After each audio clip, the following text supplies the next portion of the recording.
Shalom, shalom, shalom. Les ennemis du mariage numéro 2. Les ennemis du mariage numéro 2. Il existe l'envoûtement alimentaire. C'est la sorcellerie, c'est démoniaque. Les hommes sont les plus exposés à cette pratique maléfique et certains en meurent lorsque la dose est excessive. Envoûter quelqu'un en lui faisant avaler à son insu un filtre quelconque d'amour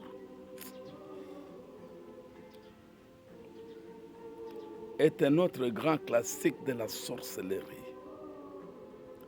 Les femmes vont jusqu'à envoûter les hommes par des chiens pour que les hommes leur obéissent au doigt et à l'œil comme un chien à son maître. C'est la sorcellerie. Certains hommes sont dans des marmites, dans des bouteilles, dans des cages mystiques d'amour. Un homme envoûté va abandonner sa famille, va abandonner sa femme et ses enfants, abandonner sa fiancée ou son fiancé. Ça, c'est...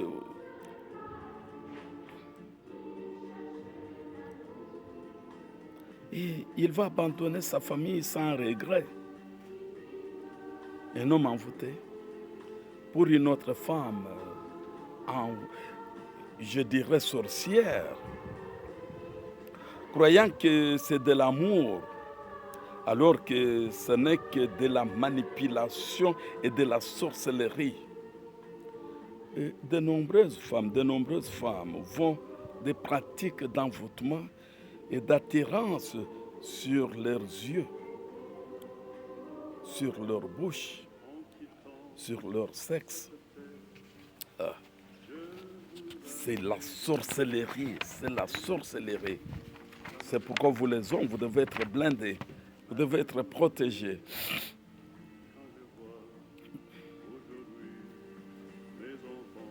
Une fois l'homme tombé dans leur filet, et ils passent à la vitesse supérieure en utilisant leurs témoins déjà à leur portée, en utilisant soit la sueur de l'homme, soit le sperme de l'homme, soit la salive ou les cheveux, les ongles de leur victime. Et si une femme constate que son époux a abandonné son foyer sans raison, et pour une autre femme, et qu'elle est mise à la porte pour la même raison, sa première réaction devrait être, après une remise en question, la prière. La prière. Chers chrétiens, au début, l'envoûtement amoureux affaiblit l'énergie de la personne pour pouvoir la soumettre. C'est pourquoi l'envoûtement d'amour ressemble à un faible envoûtement de vengeance.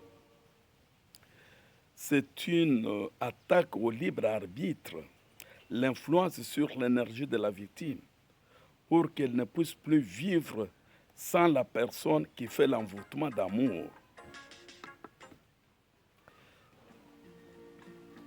Souvent, l'envoûtement agit sur le chakra sexuel, sur le chakra du cœur et sur celui de la gorge, ce qui peut provoquer des réactions des organes imprévisibles.